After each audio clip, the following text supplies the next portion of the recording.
यह कहानी प्रेम, त्याग और एक अनसुले रहस्य के ताने-बाने से बनी हुई है, जहाँ एक छोटी सी चीज़ सिंदूर इतिहास बदल सकती है।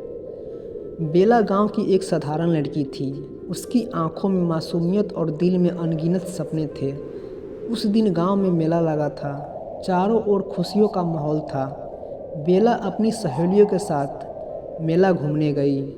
जब वह मेला में घूम रही थी, तब अचानक उसकी नज़र एक अजनबी पर पड़ी। लंबा चौड़ा कद, काली आंखें और चेहरा ऐसा जैसे बरसों का कोई दर्द छिपा हो। अजनबी ने बेला को देखते हुए कहा, यह सिंदूर तुम्हारे भाग्य में लिखा है। बेला के हाथ में एक छोटी सी सिंदूर की डिब्बी थमाकर वह भीड़ में गायब हो गया। जब बेला अपने घर वापस आई, तो बेला रात को उस समय अजनबी के बारे में सोचते हुए सो गई। आधी रात को उसने एक अजीब सपना देखा। वह खुद को एक अंधेरे जंगल में पाती है। उसके हाथ में वही सिंदूर की डिब्बी होती है। सामने एक पुराना हवेली नुमा घर दिखता है और उसकी एक दहलीज पर खून के धब्बे। अचानक हवेली के दरवाजे पर जोर से दस्तक होती है और वह चीखते हुए जाग जाती है। यह सपना क्या संकेत दे रहा है? उसने घबराई आवाज़ में खुद से पूछा। बेला ने अगले दिन गांव के बड़े बुजुर्गों से उस सिंदूर के बारे में पूछा, लेकिन किसी के पास कोई जवाब नहीं था। तभी उसे अपनी पुरानी चाची याद आई, जो कई वर्षों से गांव के बाहर रहती थी। बेला उनके पास पहुंची। चाची ने जैसे ही वह डिब्बी देखी, उनका चेहरा पीला पड़ गया। चाची ने पूछी, यह सिंदूर तो श्रापित है, तुम्हें यह किसने दिया? बेला ने पूरी कहानी बताई। चाची की आंसू झलक गए। चाची ने बताया कि यह सिंदूर बेला के परिवार के पुराने इतिहास से जुड़ा है। वर्षों पहले बेला की परदादी ने अपने प्रेमी को बचाने के लिए इसी सिंदूर को सिंदूरदान में भरा था, लेकिन वह प्रेम अधूरा रह गया और तब से यह सिंदूर शराब बन गया। जिसके पास यह डिब्बी होती है, उसकी ज़िंदगी बदल जाती है। पर सावधान बेला, यह तुम्हारी परीक्षा है। बेला को याद आया कि मेला में वह अजनबी बहुत अलग था। बेला ने हिम्मत जुटाई और जंगल में उस हवेली को खोजने निकल पड़ी। हवेली में अंधेरा था, लेकिन वहाँ एक दीवार पर उसके परिवार की पुरानी तस्वीर थी। अचानक उसके सामने वही अजनबी आ खड़ा हुआ। मैं तुम्हारे पूर्वजों का पाप हूँ। इस सिंदूर को सही जगह पहुँचाकर तुम यह शराब ख़त्म कर सकती हो। अजनबी की आवाज़ में दर्द था। बेला ने सिंदूर को परिवार के मंदिर में चढ़ा दिया। हवेली का अंधकार छट गया और अजनबी की आत्मा को मुक्ति मिली। बेला के जीवन में सुकून लौट आया। उसने उस चुटकी भर सिंदूर को केवल एक प्रतीक नहीं, बल्कि अपने परिवार के त्याग और प्रेम की निशानी के रूप में संजो लिया। बेला के जीवन में शांति लौट आई थी, लेकिन मन में कहीं न कहीं एक हल्की बेचैनी बनी हुई थी।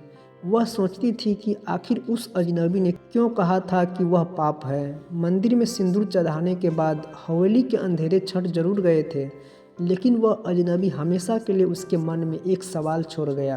कुछ महीने बीत गए। बेला की शादी का प्रस्ताव आया। गांव के सबसे सम्मानित परिवार के बेटे वीर से उसकी रिश्ता तय हो गया। वीर पढ़ा लिखा, समझदार और नेक दिल युवक था। बेला ने इस रिश्ते को अस्वीकार कर लिया, लेकिन उसके दिल के किसी कोने में वह सिंदूर की डिब्बी अब भी बसी हुई थी। शादी की तैयारी जोरों पर थी। बेला नई जिंदगी शुरू करने की सपने देख रही थी कि अचानक एक रात उसकी खिड़की पर किसी ने हल्की दस्तक दी। उसने खिड़की खोली तो ठंड हवा का झोंका आया। बाहर अंधेरे में वही अजनबी खड़ा था। तुम्हें लगा था कि कहानी खत्म हो गई। अजनबी की आवाज़ गूंज उठी। बेला पीछे हट गई। बेला ने पूछी कि अब क्या चाहिए तुम्हें? उसने घबराई हुई आवाज़ में पूछा।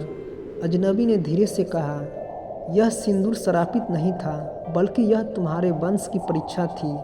मैं वह आत्मा हूँ जो अब भी तुम्हारे परिवार के अधूरे कर्तव्य की गवाह है। इस कहानी का अंत तभी होगा जब तुम अपने पूर्वजों की सच्चाई सबके सामने लाओगी। बेला का दिल जोर से धड़कने लगा। अगली सुबह बेला ने चाची से फिर से सवाल करना शुरू किया। चाची ने अनमने स्वर में बताया कि बेला के पूर्वजों ने कभी लालच और ईर्ष्या में एक पवित्र व्रत को तोड़ दिया था।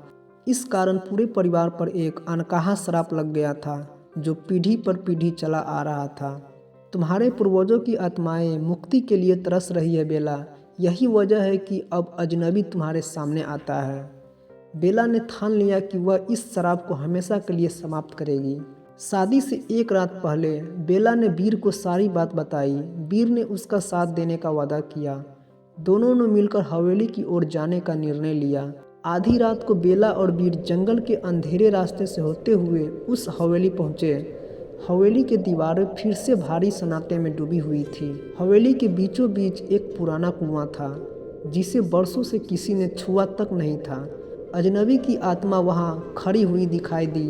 यह कुआं ही वह स्थान है जहाँ तुम्हारे पूर्वजों ने अपना वचन तोड़ा था।